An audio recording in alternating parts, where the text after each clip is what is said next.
guys know that we have a lot of panels that come through, and we like to hear from the perspectives from a lot of different Black people, not just the bougie Negroes on TV, but the smart Black folks that have something productive to say, something intelligent to say, something they can do to add to the conversation. So do me a favor as you come in. Please hit the thumbs up button, share, subscribe button, all that good stuff. Make sure you hit the follow button, the notification bell, everything else, because we're building Black media and we can really use your help. So what is the topic for today? Well, a lot of people were talking today about this situation with a coach. Apparently, there's a football coach who's in some deep stuff because he got a little carried away on the field, and the whole community's been talking about it. He slapped the kid on the head, and it pretty much knocked him down. And I'm gonna pull the video up in a minute. But before we get started, I want to. I hope you guys can join me in. First of all, putting hashtag B1 in the chat to let us know that you're Black first. To be here, you have to be Black first. You cannot put any community above your own. So put hashtag B1 in the chat. And I'm going to introduce each of my panelists. The first panelist I want to introduce is Mr. John Harris. John is right there. John is he's a former football star at the University of Kentucky. And also he does a lot of work with Farmer Brown, the MC. And so he's a business manager in that capacity and does a lot of great things. Also, we have Mr. Jeff Lightsey Jr., who is a regular commentator at the Black Boss channel. He does ball sports. What's going on, Jeff? And another person we have is Mr. Juan McAllister, a.k.a. Chef Juan. What's going on, Juan? How you doing today, man? Pretty good. How y'all? Doing good. All right. And the last person we have is Mr. John F. Thomas, who is a writer and director out of Hollywood and a real cool guy, and he's also contributed on the Black Boss channel. All right, brother. So let's hop in this. Let me first. You know what? I just found a video of, and I hope it's the right one. I just found a video of the situation with the coach, and I'm gonna just play this video so that we can talk about this. And also, given that we're all Black men, I like to believe that we can give him a fair trial. This is a jury of his peers.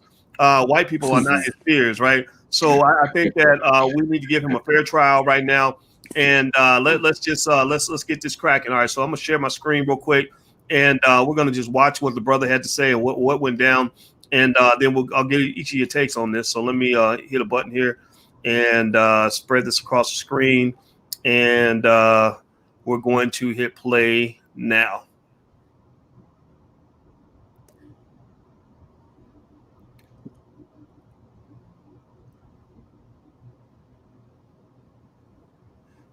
Okay. So there he is. He looks pretty mad. There. Okay.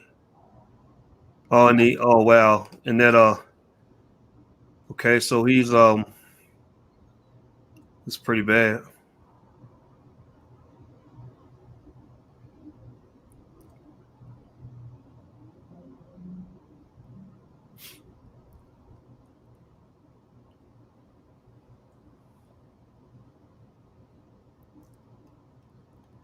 Okay, so that video didn't have any audio with it, but who knows? Maybe it's like a moment of silence. I feel like we're having a moment of silence for his football career because I don't know if he's gonna get too many coaching opportunities after going viral or something like that. All right, let's start with I'm gonna start with the OG in the room, John. John is I knew John back in college. He's been my buddy since '96. So John, and also you know what it's like to be on the football field at a high level. I mean, you were recruited by all the NFL teams and everything else, and I remember you were a star at Kentucky. What do you think that regular people need to understand about this incident that maybe they don't get, or do you just think it was just straight up over the line, no excuses? What do you think about that? Well, this situation, my initial gut first reaction is, like, I don't have any kids, but my initial reaction is, oh, I wish him would. You know what I'm saying? I wish he would. You know, he in a lot of ways he did cross the line, especially as these young. He's supposed to be there in a position to help develop those young men, help gain their confidence. You know, help them be able to find their inner strength, and also to perform under pressure. But he crossed the line. Especially, I mean, 3 times. First you hit them, then you knock them down, then you shake them, and then push them off to the sideline. That's too much for a 9-year-old. That's I believe, and I think most people will believe that's too much for a 9-year-old. However, in football, football is not a graceful. At times it can be, but at the end of the day, it's a brute man sport. So, I mean, on one hand, a lot of times in football you will find that kind of reaction, but on the other hand, with 9-year-olds, that's way too much. It's way too much. I've had too many coaches. I've been with too many coaches, great coaches, and I mean, they've been able to do it without that kind of physical touch. So let me ask you, John. Now this incident, I didn't get a chance to look this up, but where did this happen? Did this happen down in Florida? It was in Florida. What was in Georgia, I believe, at a football tournament. But Kissimmee, Florida. Yeah, it happened in Florida. The team's from Georgia. Right. So the man from Georgia. Yeah. Okay. And the kid had actually, I think he had a few fumbles that game, and he was coming off of another fumble, and basically he's caught, making it hard for his team to win, and I guess his coach was voicing his displeasure, so to speak. Okay. All right. So let me ask this, and by the way, some of you are sharing the coach's apology, and I see Dual Victory is sharing that. Thank you, Dual. And I'm going to actually pull up his apology because I want to make sure we hear all facts on this, because I don't want to just repeat whatever the white media is saying. I think that as Black men, like, our first obligation has to be to make sure he's fully heard. But then again, though, when you're wrong, you're wrong. So Jeff Lightsey Jr., I know you covered a lot of this stuff on the Black Boss channel. Tell us what your take is, just as a sports guy. So like John said, when I originally saw it, it was just like, whoa, like, man, you just knocked out a 9-year-old. Like, you just laid him out and he was caught on camera. But then after like watching it and after thinking about like my experience with football, and I played Little League football, I had to think about it, and I was like, that isn't uncommon. Now, what I mean by that is in 2020, it might be uncommon.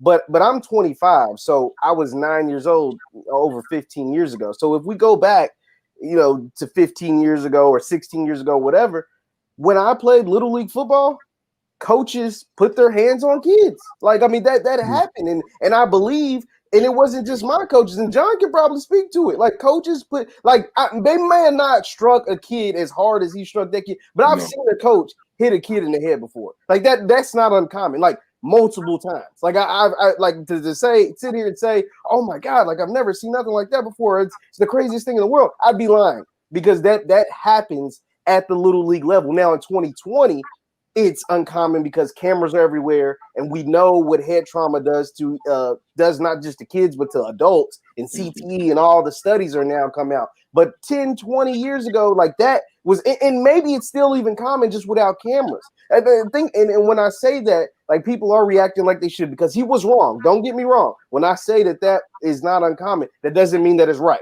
I'm still saying that the coach is wrong for putting his hands on that child. But even if you go back and watch the way football was played 15 years ago, like, hits like that aren't allowed. Like, you're not allowed, like, players can't even hit each other on the field that hard anymore.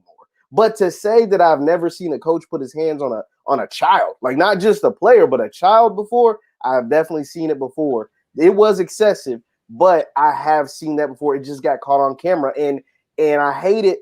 I hate it for the kid. I hate it for the coach, but I wasn't surprised that the parent decided not to press charges or anything, because once again, I believe that coach really does care for that kid. I believe that coach really does care for his team, but it was excessive, and that's why all the backlash and discipline came right after. It's funny you say that. I wasn't. I'd be curious to know. Everybody, give me a yes or no. Jeff made a point that I would like to get the audience's take on this. Yes or no? Jeff said I believe the coach really cares for the kid. So everybody, if you believe he really cares for the kid, put a yes. If you don't think he cares about the kid, put a no. Put a yes or no in the chat. Do you think that he did it partly because he cared for the kid? Yes or no? And I'm gonna ask my panelists. I'm gonna go to you next, John. John F. Thomas. Give me a yes or no. Do you think he cared for the kid, or do you think he cared more about winning championships? Right? Because I don't know about y'all, but I've always been astonished by how serious like these grown ass men will take like pee wee football. Like I understand being competitive and all that. I used to be a youth track coach, and I hated to lose. I hated when we didn't practice hard enough. I hated when I also hated when the mothers would come to practice because the baby, look, 10-year-olds crying like, oh, it's too hard. And the mama would take the child off the track and be like, my baby needed some water. And we're like, you leave, get out of here, because we need to put your baby through hell so they can be ready to try to win.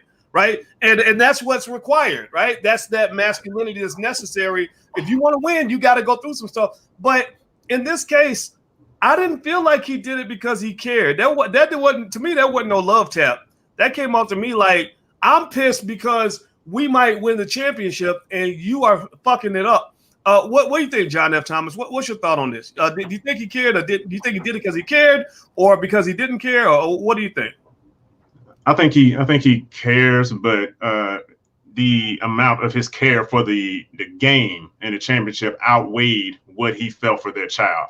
And even in this sense, if you think about it, if that's your first instinct to, because Jeff was saying, and like John was saying before, yeah, I played football before in middle school. I've been hit before, but not in that way. Like if a football coach was upset or the assistant coach was upset, the most they might use the clipboard on your helmet, not to where the clipboard broke, but just to get your attention, get your head in the game. Or they might slap you on your shoulder pad like, Pop, what are you doing? Come on, get out there. And they'll just give you a push, not to push you on the ground, because that's a child, man. That's a child. Like I haven't really seen anybody do that to a teenager or a grown man where they push another player onto the ground. So that was very excessive to me. So I think he loved the game in a sense more than he cared about their child. And for that to be your first instinct to attack the child in that manner, to push him on the ground and push him so hard that he almost falls over, you need therapy in this sense, because how have you been raised? You know what I'm saying? 'Cause that's your first instinct to, I'm going to attack you. I'm going to show you my strength and, be like, dude, that's cowardly, I would say. Okay. All right. So Juan, yes or no? Do you think he did it because he cared, or do you think he did about the kid, not about winning? We know he cared about something, right? Because he might go to jail because whatever it was he cared about. But you think he did it because he cared about the kid, or no, you think he did it because he cared more about winning, or what are your thoughts on that? Oh, Juan, let me see. I think your mic's muted, Juan. Oh, hello? Yep. Can you hear me? Okay, yeah. I didn't hear the question. I was having some bad feedback, but I had some points that kind of alluded to what the brother John from I guess played football from Kentucky was alluding to, was that coaching is when you are trying to develop from your experience as a coach the individual, and you're trying to provide guidance and this and that, and then you have discipline, which is when you're training someone to obey a code or rules, but you're trying to make sure their behavior is either punished from I guess to correct the disobedience. But then you got the next level is where you're talking about abuse right now, is where you got a bad effect with a person and you're using cruelty and violence. And I think this was neither disciplining, this wasn't coaching. This act was pretty much an abusive act. And I just don't think that he really at that particular moment showed any kind of compassion toward the child. I mean, it was like you said, it was a 9-year-old child. Wasn't even an adult. Even going to that extreme, even with an adult, was extreme. But when you're talking about a child, you're talking about a whole nother level of abuse, and that to me is pretty much where I saw it. Okay, so so we actually have a female perspective in here, which I think is good, because we all have our perspective. Most of us play sports. Which of you guys? I know John, I know Jeff play football. John F. Thomas, you play. Juan, do you play a sport? Football, basketball, track, anything like that? Now, I used to play basketball. Intramural basketball was in college. I never played like football like actual coach football like that. But you know, just out there in the street, you know, that was back in the 70s. You know, I used to pretend I was Lynn Swan or somebody, but nothing like that. But I've never had even coaching. I mean, I was in a fraternity. I mean, I'm in a fraternity. But you know, you know what it's like to get beat a little bit. Well, no, I know. I'll tell you this: That's why I laugh. that never happened to me. That's a whole other story. Sure. All right. You know, that never happened to me. Let me bring in a woman's. Let me bring in a woman's point of view on this. Ro, you know, I assume you saw the video with the coach, and you mentioned earlier. I'm gonna tell y'all. Ro said that people don't want to hear my perspective. People will not be ready for it, which that made me that much more interested in hearing what she had to say. So, Ro, give us your take and give us your honest take on just that whole situation, what you saw. I want to preface again by saying that especially with this subject, I generally have a very unpopular opinion. I come from a family that does not tolerate or excuse hitting children at all. And like I said before, I come from an extremely pro-Black family. So for us to be so pro-Black and so anti hitting children is really odd in Black America. My husband asked me, I asked my husband before we even met, what he thought about spanking and hitting children. And my husband, if you all are not aware, he is from Martinique and from France. He's a Black man from Martinique and from France. And he told me that he didn't understand the question because he thought that was over in the 70s. And I didn't tell him immediately that, no, it's definitely not over. Black people are still hitting each other. I believe that we are focusing on the wrong thing. We're focusing on this one guy. We're focusing on football. We're again focusing on entertainment. And the truth is what we are seeing is the extinction of Black America and the fighting and kicking on our way down. There will be so many more incidents like this. They will be multiplied. When we saw Bill Cosby go to jail, we should all have had a huge wake-up call that this is going to get deeper and deeper and deeper until things explode. And basically, we're actually living in the explosion. While we're living in an explosion, while we're going down, we still have managed to be able to pretend that we can focus on football, right? I have a problem with people who change focuses every couple of weeks. I have a problem with the fact that our people don't seem to be able to focus longer than 2 weeks. I actually had a contest with Black people on how long they could focus. And if people were able to focus, they could get a free trip to Paris, which everybody wanted, right? There were 200 people in this contest. One person made it to the end, and all they had to do was check in one time daily and say, still focused. One person. One person. So I beg everybody to understand that this is actually not about the importance of Black children and being hit. This is about talking about the next focus. And it's also about the fact that people don't want our elephants showing, okay? We're embarrassed by the fact that it have been in America for 401 years. We're still not treated in any type of humane way. And it embarrasses us to have to talk about one of the worst elephants in the room in our culture, which is the abuse of Black children.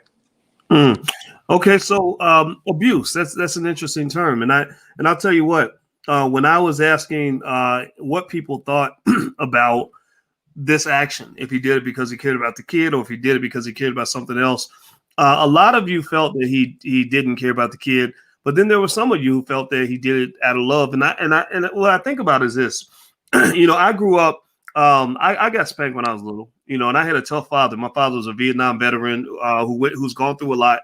And sometimes his tough love turned into anger, right? And that anger was probably considered abusive. And when I look back on that, a part of me, obviously would be very mad about that. Like you didn't have to do it that way. But then there's another part of me that felt like, life can be abusive. I know other feelings that experiences I've had. Losing, if you're an athlete, getting your ass kicked can feel abusive. That's very painful. Being humiliated because you're not prepared for battle can be abusive. Those are adult things, and right in our culture, the main thing that we do in our culture, because almost 100% of us were hit as children. The number one thing that we do is we try to rationalize it and normalize it and say, okay, well, other things have happened to me. No, we are traumatized people. We have never healed from the beatings that we had 400 years ago. We're actually making up degrees, talking about there's a degree of hitting, there's a degree of this and a degree of that. He shouldn't have hit him like this. He should have hit him some other kind of way. I do not accept this. My father wasn't hit. My father lived to be 67 years old. Now, did your father play football? That's what I was about to say. This football. Let me football. Hold on. Wait. In football, you get hit a lot. And they want to break the legs. Right. But I think that we have to have that balance, though. It can't just be hitting is always bad, because then that would nullify the whole game. You are absolutely together, right? Listen, what country on earth? Football is a collision sport. Which countries? Oh, that's a good Canada and the United States. Or maybe boxing, right? A lot of countries have boxing. You get hit. But football involves damage to the frontal lobe. But they get hit in rugby. Involves damage to the frontal lobe that is irreparable. Yeah. Football means that you are willing to lose your brain matter to try to make some money.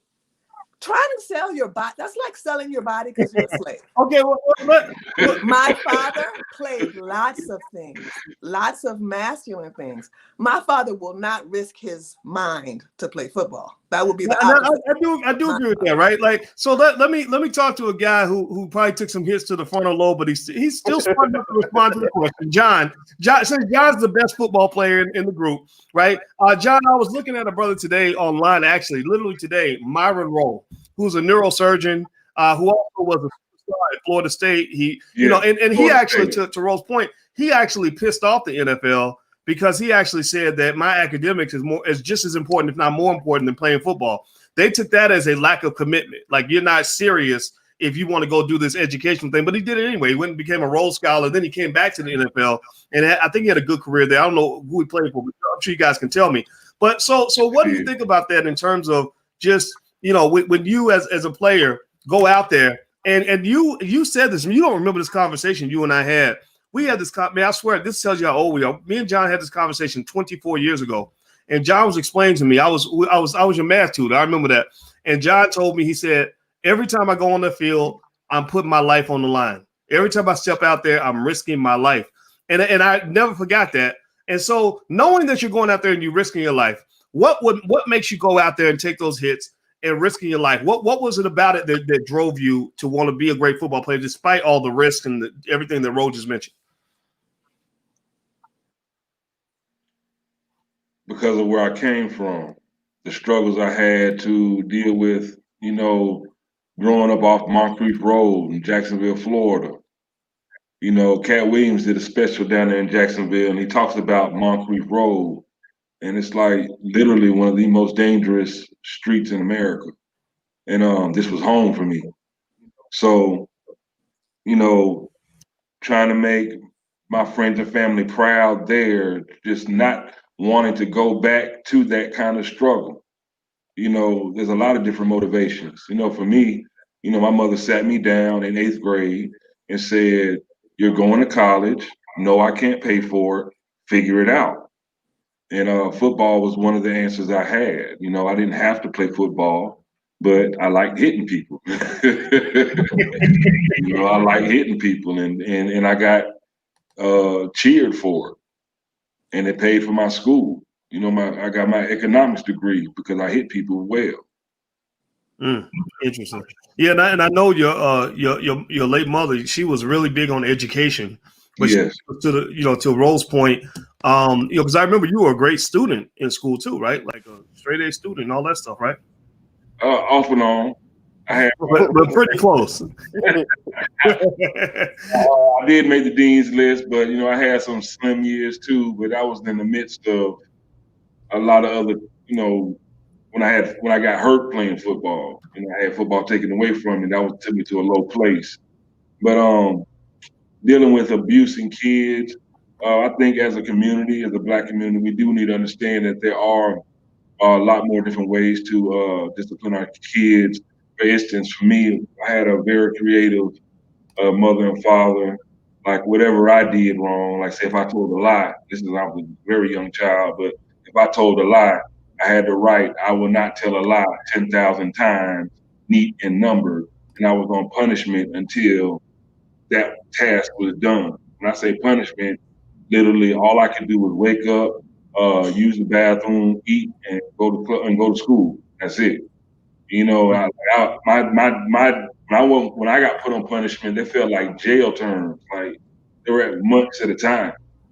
You know what I'm saying? My father would make me write the dictionary as punishment. I have excellent penmanship to this day. Everybody says I write like a girl. But it gave me positive reinforcement. I was reading things. I was still learning. It was punishment. The punishment for me was I couldn't do what I wanted to do. But while I could not do what I wanted to do, I'm at least learning something. Interesting. Okay, so let me jump in and ask Jeff. Okay, so let's go back to what this guy did, right? I think I'm guessing most of us can agree that he did too much. He shouldn't have done what he did. Do you think that we're saying, Jeff, that any form of physical engagement with the kid was just all out of bounds? Or what if he just walks up and smacked him on his helmet? Like, what's wrong with you? What are you doing?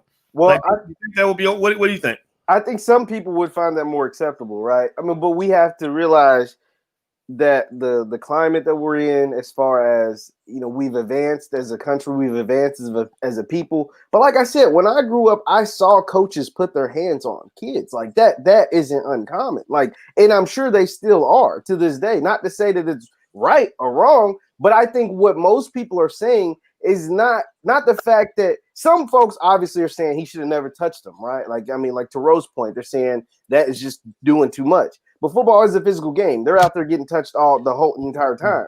I think most people are saying it was excessive, right? To hit a kid with so much force that you knock him to the ground after already striking him once, right? You already struck him once. Then you hit him so hard that he fell to the ground. Then to John Thomas's point, that you throw him off the field, right? Like after that. So you got a 3-for-1, which is just out of control. Like that was the excessive nature. But to say that any form of discipline during the course of a football game, you fumble 3 times, some sort of discipline is going to take place, whether it's getting chewed out, cursed at, yelled at. No. On the football field, that's what's going to happen. I mean, that's just what takes place. The children need fathers. The coach knows that the children don't have fathers, and this is why you're seeing these normal. What I don't know about that though. I don't know about that. Like I play football. I have a father. What do you think, bro? No, I mean, there's some everybody dads knows out there. they don't have fathers. There's some dads out there though. Some of them don't, but some of them do. But he wouldn't be allowed to hit my son like that. Like you hit my son, like I'm gonna slap you the exact same way you just slapped my son, right? Like that. So I do agree with that point. But I don't know if it's missing fathers. Football really is a violent sport, right? It is. And I think you can't be soft and play football. Like at the end of the day, you cannot. If you want to be successful, you can be soft and be a garbage team. But football is like John Henry said, it's a collision sport. Like the whole purpose of the game is to enforce your will on another man. So if I'm enforcing my will, let Ro get a point. I have known Wally Williams. as a friend, when I lived in New Orleans, he played for the New Orleans Saints. And he told me several times that, Ro, they treat us in a way that we don't want to talk about. They treat us like they own us, because they do. You mean, was he talking about the Saints? The owners of the owners and the coaches.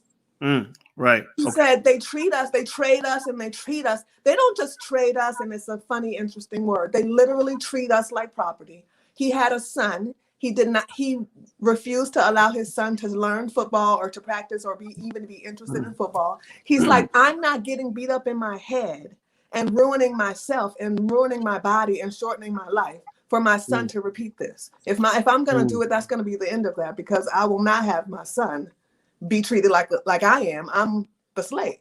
Now, I do think that's a legitimate point. Like, I will say that once that CTE movie came out and the depth of the brain damage, I know a lot of guys who played a lot of years in the NFL who are like, I wouldn't have done this again. Like, what was that guy's name? Y'all got to help me, the football experts that played for the Steelers, Antoine Randall L. That's it. And I had met him it was actually before the CTE stuff had gotten real big. I just started hearing about it. And we were at a speaking thing, and we were just sitting in the hallway talking.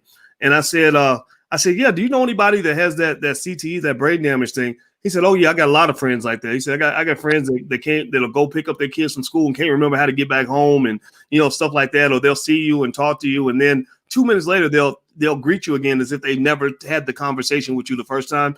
And I didn't know that it had actually affected him. So a year later, Antoine was in the USA Today on the cover, and he said, now this is a guy who won a Super Bowl. He said, I wish I'd never played football, because he talked about the symptoms he was having from CTE and all that. So I do think that there's a conversation there to be had with that, right? Yeah, now, so we're talking about this going, hey, if you want to be good, no, we don't want to be good.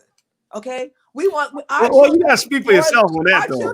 Some of us want to be good. Why are our children for sale? Us. Why do we have to sell our children's bodies and their brains? Why? Why is that? That's a good point. Football? Wait, say it again. White people play football too, though. We're not talking about them.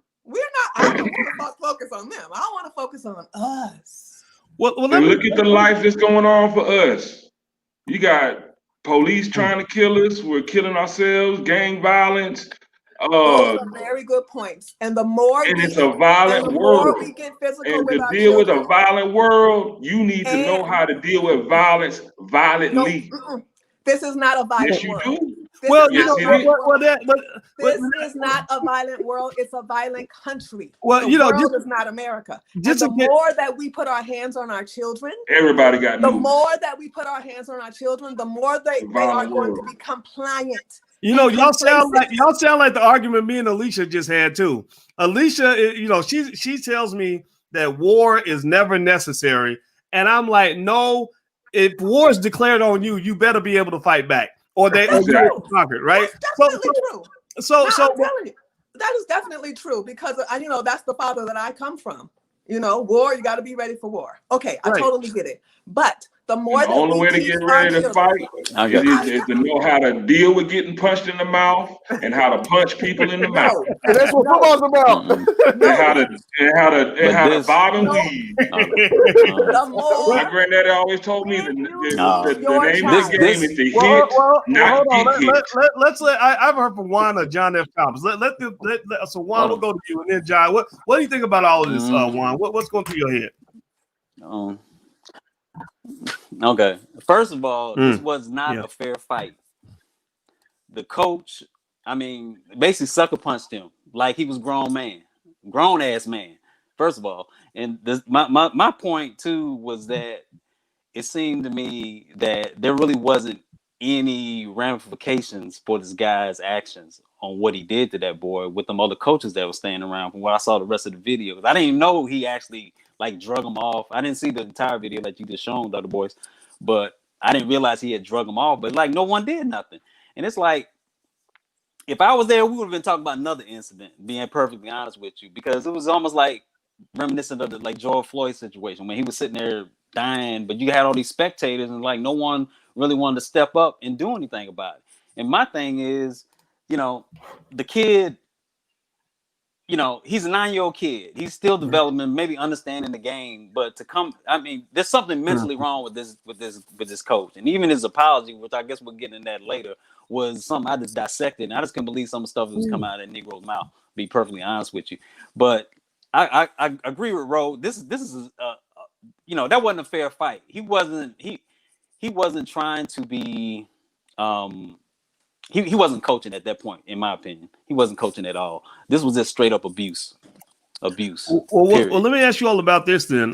So John F. Thomas, the mother of the child did not want to press charges against the coach. I don't know if she felt like it should be handled internally or she felt like it shouldn't be handled at all. Do you think that the mother's opinion should matter at all? Or do you think that the authorities were right to say, we don't care what the mother wants to do? The state said, we don't care what the mother says. We're going to prosecute. What do you think about that? I think that, I mean, the mother's opinion does count. But at that point, since nobody was there to step on the field, and you have a lot of other fathers that would come out there and just be like, I mean, that came out, and even celebrity fathers, you know, regular fathers and celebrity fathers that came out and said, I would have put my hands on that dude. I mean, it's uniform where it's just like, hey, that's not cool. Just like we said, that was very excessive. That was too much. And this guy needs therapy. Like he really, and the sad thing is this dude, not only is he a coach, but he's also a counselor at the sheriff's station. I think for the Chapman County Detention Center. So he is a counselor there. So also on top of that, you should really know better, because you are dealing with people who deal with the law, and you're supposed to, again, this is police officer, you're supposed to be a peace officer, and you know that's not really mostly true, but you know, it's just like across the board. I mean, if you do this here, ain't no telling what you do on the field when you don't have these people here. You don't have cameras around. Ain't no telling what you do when you get back to the locker room, for instance. And this is what he did in front of everybody. So, and like I said, this your first instinct. That's the first thing I'm gonna do is knock this kid over, knock him down. Man, you're doing too much. Like what's the next line? If you cross that line, ain't no telling what you're gonna do. Right. Well, let me show you his apology. I'm gonna pull up his apology so everybody can kind of hear from him directly. These are the words out of his mouth. And so as we do this, everybody, please do me a favor, hit the thumbs up button, hit the share button, hit the subscribe button. This is our all black intellectual chocolate panel. We do a lot of panels every single week, typically 8 p.m. Eastern. So make sure you subscribe to drboystv.com, or you can also go to the allblackagenda.com, where you can get free resources on the All Black Agenda and make your family better. That's the goal. So hit the thumbs up button. Everybody, thumbs up, thumbs up, thumbs up. Also hit the notification bell and all that stuff. So I'm going to share with you the video of his apology. And I'd like to go circle back to John, Big John, the football player, and ask him what his thoughts are on the apology and whether it's an adequate apology or not. So give me a second. Let me share my screen real quick. Let's see here. All right. Okay, I'm sharing my audio. Here we go. Everybody that's seen the video, everyone has something negative to say. You know, I'm gonna apologize for my actions about what took place. But at the end of the day, I am a man, and I'm not gonna make no excuses for what I did. I was wrong. I should have disciplined him in public. I should have waited till we got back for doing what he did. At the end of the day, I apologize to him, the kids, the city down here, and my family back at home. I do apologize. There's no excuse for my actions. You know, I hope he forgave me, and his parents have forgiven me, so nobody else should be bashing. Thank you. All right. So were you guys able to hear that apology clearly, or did it sound kind of low? You able to hear? I heard it. Yeah. Okay. All right. Yeah, I turned it up on my end, so I was able to hear it. Okay, good stuff. All right. So let me start with you, John Harris. What did you think about the apology? Again, that apology would have been a lot differently. That apology would have came out a lot different if when he did that to that child on that sideline, if it wasn't that child's father, if a father would have went down there and confronted him on the spot, that I guarantee you that apology would have been a lot different. And that's the problem. That's the main problem I have, is that in the moment, on the spot, when they was present and those actions were being placed, that's when that child should have been protected. That somebody should have confronted that coach, and that's when it should have been handled. As far as whatever happens after that, whether it be him, with the law or him getting charged, it's irrelevant. It should have been handled on that field at that moment in the present time when that child was getting hurt. Okay. Yeah. So you think that if there had been a father, if there were fathers involved, which goes back to Rose's point, you're right. It's hard to imagine a kid with a father in the stands, with the father watching his son get beat like that by another man. Right. That's an interesting point. Jeff Lightsey Jr., what are your thoughts? Well, we also have to. Well, first on the apology was weak, right? Like it wasn't compassionate. He was still trying to be tough and strong, and like, man, it's over, bro. Like you hit this kid, you were excessive. There's no need to be a tough guy anymore. There's no need to show that you this manly man, or the kid accepted me, the mother accepted me, so everybody else, all the trolls, y'all go on somewhere. No, man, when you go viral, like when you do something in the public sphere and you go viral, you're gonna get opinions and you're gonna get people that bash you or that call you out of your name or do whatever. You just got to live with that. Like, that is what it is. What I will say is that we have to put things into context. As far as like him not being approached, yes, his coaches and everybody should have ran up on dude, like should have corrected that at the time. We have to remember that this team was out of town, and sporting events, they're not allowing, like, it's a capacity on fans or whoever in the building. So the coaches should have confronted him. I will say his family or whatever probably wasn't there to jump up on dude simply because they were in Florida and this team is based out of Georgia. So that family probably didn't make that crosstown trip or whatever. So that we do have to take that into account a little bit as well. But the apology was hella weak. Like it was more along the lines of, yeah, I'm still trying to be tough. I'm still trying to be a football coach or whatever in this moment. But at this moment right now, like, we know that was excessive. We know what you did was wrong. You just need to own up to that and let everybody know that, hey, I'm wrong and this is what I'm trying to do to correct it. All right, Ro, what is your thought on the apology? I think that Black American men need to increase their masculinity and protective skills and marry some of these mothers. Okay. That's what I think. All right. Right to the point. All right, Juan, your thoughts? Yeah. Well, I wrote about 3 points. First, he felt as though there was no need for anyone to bash him, right, for what happened, simply because the mother forgave him.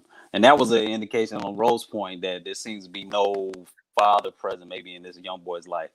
And to me, that was just some mental illness on his part. He had no accountability for his actions.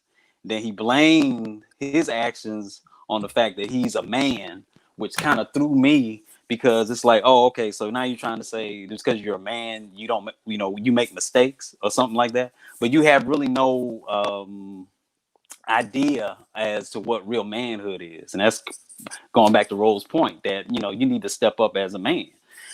Finally, what really got me totally disturbed was that he said that the major problem that he felt he shouldn't have done what he did in public. He should have done it privately. Now, what in the hell were you going to do privately with this boy? Right. Yeah. What is that about? So it's like, no accountability for his actions, none at all. And it wasn't an apology. It was just a statement to me, because it sounded like some Trump BS what came out of his mouth to me. But it just annoys me that he would just basically do what he did to this kid and this abuse. It was, like I said, it's just straight up abuse. Okay. So John F. Thomas, I'm curious. So he mentions, I'm gonna read this part that really got my attention. He says, I shouldn't have disciplined him in public. I should have waited till we got back for doing what he did. At the end of the day, I apologize to him, the kids, the city out here, and my family back at home. I do apologize. There's no excuse for my actions. I almost feel like, it's interesting. First of all, he got fired from his job, by the way, in case anybody wants to know. Their job at the detention center. That's what happens when you go viral. But also, when he says I should have done this in private, it's almost like he's snitching on himself. Like you're just basically saying, yeah, if nobody had been watching, I would have done the same thing, so there wouldn't be any evidence. it almost makes him guiltier. Like his apology made things worse. What do you think, John F. Thomas? No, I definitely agree with that because, I mean, again, we got to remember not only was he a football coach for this team, he was also a counselor for the sheriff office's detention center.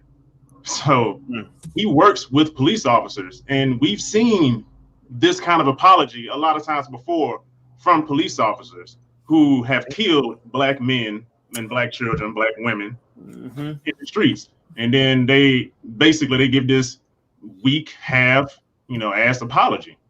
And that's the same thing he's giving because he's in that community where it's just like, man, whatever, I don't care. I'm sorry I got caught. And that's just not cool. And for him to say, I should have disciplined him in private, no, you shouldn't have done that at all. That's the thing. You shouldn't have done that at all. If you are to be a man, and he mentions man, but he has the definition of man wrong. Being a man means just because you can doesn't mean you should. I can do a lot of things, but it doesn't mean I should do those things. So to be a man is more than just me flexing my muscle, flexing my strength. I have to use my mind too. Let me see, is this the right way to reach this kid? This kid is looking up to me. I'm his coach. These years are his formative years where when he grows up, he's going to remember these years later on. Like, oh man, I had a really great coach, or my coach was an asshole. Because the way he went about doing this, and this will be my last point, is if you are you're basically showing him fear, which will lead to anger, then resentment, then retribution, or a recycled version of what was done to him. So he might enact that same thing upon somebody else, whether that be his family, his friends, or somebody that he's mentoring. So you're just repeating that same cycle. Okay. All right, everybody who's watching, I want to let you guys know what we're doing here. That's the danger. We are here with an all-black intellectual chocolate panel discussing the coach down in Florida, out of Georgia, who beat the little kid, the little 9-year-old, smacked him upside the head, knocked him down, and stuff like that. And I think the panel decided that he needs to correct some shit. I mean, I think that's the verdict for sure. We don't hate him. We just we want to see him do better. And we want to see what's best for the kids. So everybody who's watching, do me a favor, hit the thumbs up button, hit the share button, hit the subscribe button, hit the notification bell right now. Please do that. Also, if you want to hear the voices of black men and on a lot of issues, from sports to politics to hip hop to everything else, go to the blackbosschannel.com. THE. It's right there on the screen. Make sure you subscribe, hit the notification bell. So black men are talking, and we should be listening because brothers have things to say too. So by the way, so I want to make a quick thought, share a quick thought, and then I'd like for each of our panelists to maybe in 60 to 90 seconds just give me your final thought on this in terms of how to move forward from here, what we can learn from this too. I think it's really important. And I'll say this: I really I'm not a person who wants to be naive about how the world works. I believe human beings can do terrible things to each other. I think that you need men prepared to deal with that, and sometimes your preparation comes in a form that could be almost defined as being tough and traumatic. I've gone through some trauma, and by processing the trauma, though, I found that anything that makes me strong to this day comes from the fact that I went through some hell. Any heaven I have access to now, is because I went through hell. I went to the very bottom in order to have a chance to reach the top, and I just believe that that's just kind of how life works. However, I think that there's a way to do it with love, where the good always outweighs the bad. And I think that this coach smacking him upside the head and all that, and doing this at the age of 9, where he can't fully even comprehend exactly what's going on or why, I thought that was over the top, But anyway, I'd like to start with John, Big John. So John Harris, I've known him for 20-some years. I should know you, John Harris. What is your final thought on this? In terms of what we can take away from it, and how to move forward, how to kind of process these things when we see these things happen. Well, first of all, I think is black men, I'm speaking to you out there. If you can step in, if you can intervene, if you can stop, do it. That's our job. And I also want to just point out that there are a lot of coaches across this country, all over our community, that are giving their time, blood, sweat, tears, years to these kids to help them develop to be better individuals, and they're doing a great job. And, they are being second and surrogate fathers to a lot of kids, and are doing a great job.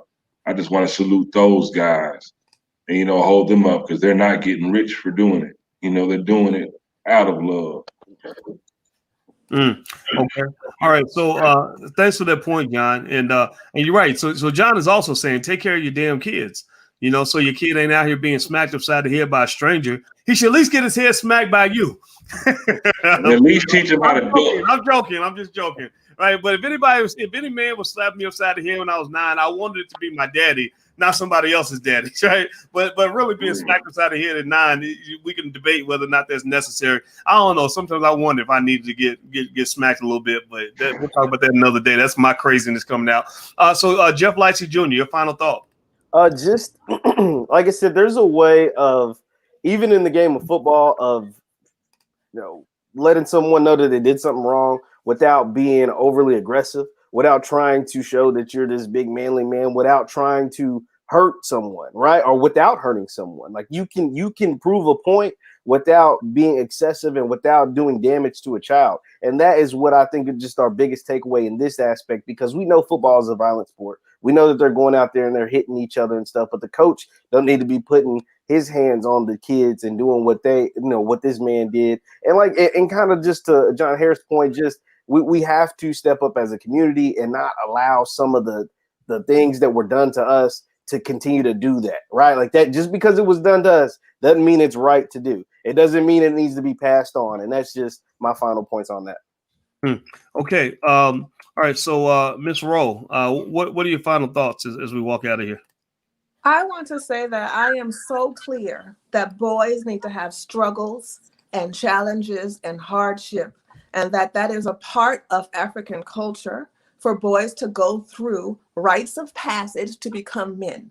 I'm so clear that we are so disconnected from our African roots that we try to make ourselves believe that what that looks like is physically trying to fight our own children. In our continent that we come from, it is very strongly ingrained in us that we are to only fight enemies. We are only to try to put our hands on enemies. The children in African villages and African great cities across the African nation, when their fathers put them through rites of passage, they make sure that they know how to fight. They make sure they know how to defend. They make sure that they know how to find food. They make sure that they know how to protect their family. And they don't do that in a way that removes their masculinity before it fully develops. What we're talking about today is a whole bunch of American men who don't know what it would have been like if their masculinity was never stolen from them so young. It's called childhood emasculation. And everybody in Africa knows that you're supposed to hold the boy's emasculation in the palm of your hands like something so valuable because it's not developed yet. You're not supposed to take it away. And I also want to say that we have to remember that when you teach your son or your daughter that they need to comply with their body in order for someone else to do what they want, that is the gateway to sexual abuse. And it's exactly why Black America has an extremely odd and sick number and rate of sexual abuse of children. We can't be ignoring all of these things. It's too out of control. The sexual abuse thing is connected to the physical abuse thing. Bend over, let me hit you is the next step before bend over and let me do something else. Okay, let's all be clear. And the last thing I want to say is we have super parenting course. And that's what we offer to make sure that people are clear about the healing that needs to happen for us to be good parents, and then how to apply great parenting as African blooded people. We don't need more fatherless children. We don't need more coaches thinking and understanding that they can do whatever they want because the mothers are so desperate for the child to have a father figure in their lives. It's sad, and it's a pathetic attempt at a father. The reason he did what he did is because he knew that nobody was going to stop him, including the mother. All right. So, I love what Ro just said, and that for some reason that everything everybody says comes back in my head to take care of your own damn kids. Don't let the football coach be the father for your kids. You get out there, but also to that point of emasculation. You did see a grown man dominating a 9-year-old, which doesn't make you much of a man at all. Anybody can dominate a 9-year-old, and so I think that there's something to be said about that. So Juan, your final statement. I just think that we need as men. Can you hear me? Yeah, there's a delay. Go I just ahead. think we just need to step up. Oh, it is okay. Yeah, I think we just need to step up as men, protect our village. Also, we as men have to show compassion, and there was no reason for this man to do what he did to that child. And it seems like there's a systemic culture, I guess, that was ingrained in him. Maybe like based on John said, based on his occupation, the environment that he's been in. And we just need to also be cognizant of that element as well. But at the same time, whenever we see something that ain't right, we just need to have the courage, the fortitude just to go ahead and handle it, And like the brother said, that statement he made would have been an apology, more so than what it was. It just disheartens me to see what happened. The men in that football now field, this young man is going to be stained in some form or fashion. The men who were there should have tackled him to the ground. There should have been immediate retaliation. I agree. That is completely unacceptable. There is nothing that gets me more heated than child abuse. You want to make me lose my mind? Child abuse. Our children need us. They need us so badly. There's nobody in their corner. Nobody cares about them. Yep. Nobody cares about our children. Hey, boys, he was supposed to get hands and feet put on him, man. Supposed to get them Fifth Ward B's, Yeah, we should have got a Q ass whipping. Got a Q ass whipping. You're supposed to be reading some Nikes. All right. So now that we've all agreed that what we would do if we knew this guy, John F. Thomas, I'd like to hear your final thought on this. What's on your mind, brother? That at the end of the day, like, this guy needs therapy. Like I said, he's supposed to be, if anything, a backup male figure for this kid. And he is the worst example of what that male figure should be. And not only him, I mean, because a lot of times we just want to attack the person, but it should be a reflection also upon us that he felt so comfortable to do that. So we need to step in, just like Rose said, and Juan said, that other people should have stepped in and stopped him. And we as men, the same thing like John Harris said earlier, we as men need to step in even sooner. When we see something wrong, we need to step in and stop that, because we are honestly all we got. The black men, again, we need to support and protect one another and correct one another when one of us does something wrong. And that's not cool, because we're supposed to be a village. We're supposed to be a community, and we need to start acting more like it, because we are being attacked from all corners, all angles. And here we are in this video attacking each other. A person that's supposed to protect me is attacking me, not out of love, but out of anger, because I made a few mistakes. And that's not even the right way of disciplining, So we need to just crowd around one another and support one another, help one another, correct one another. And all of us honestly need therapy. This man needs therapy. We are going through so much mentally that we all need therapy. And a lot of this stuff would be fixed if we just gave ourselves a little bit, well, not a little bit, a lot more self-love.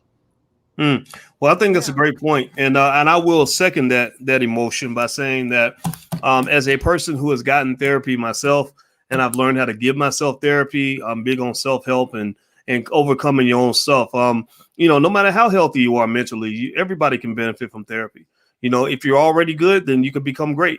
Therapy can help you become a great person. Or if you are a bad person, or if you got some areas that are problematic, there is therapy out there that can help you. And it doesn't mean that you're just unworthy.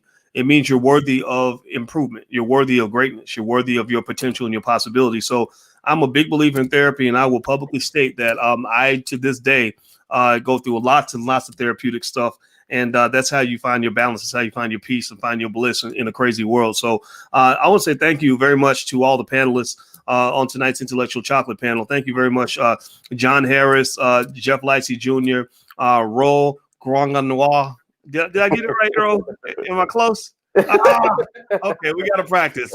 So Ro and CEO of Black Wealth U, also Juan McAllister, Chef Juan, John F. Thomas, award-winning filmmaker and writer and director out of Hollywood. And thank you all for hanging out with us. Do me a favor before you go. Please hit the thumbs up button, share, subscribe button, hit the notification bell. Also, subscribe to the Black Boss channel if you haven't done it yet. It's a great platform, especially for those who want to hear from Black men, or if you are a Black man. And also, don't forget at the allblackagenda.com, there is a lot of resources there where you can actually take control of your family and make your life better. A lot of the resources are very much free. For example, we link to Ice Cube's contract with Black America, which is very good. The $5 a day investment plan, which is very good. There's a lot of resources there, which are very good. So feel free to go to the allblackagenda.com. And also, last thing I'll say, this is a personal thing, is everybody who's out here coaching these kids, don't take this stuff too serious. Because, you know, all of us know somebody where things didn't work out in high school and you're like reliving your high school days through a damn 8-year-old. Come on, man. You need to be first in line with therapy if you're trying to relive high school through a bunch of peewee kids, right? They're out there trying to have fun. Make sure they're better off after working with you than they were before they got there, because that's one thing I never understood is some of these coaches that really take the coaching that serious. It's not that serious. And this guy's gonna go to jail most likely, and I don't think it's worth going to jail and losing your job. So let's not do that. So thanks a lot, everybody. It's great to see you, and everybody have a good night. #B1 in the chat on your way out. I'll see you guys soon. Take care.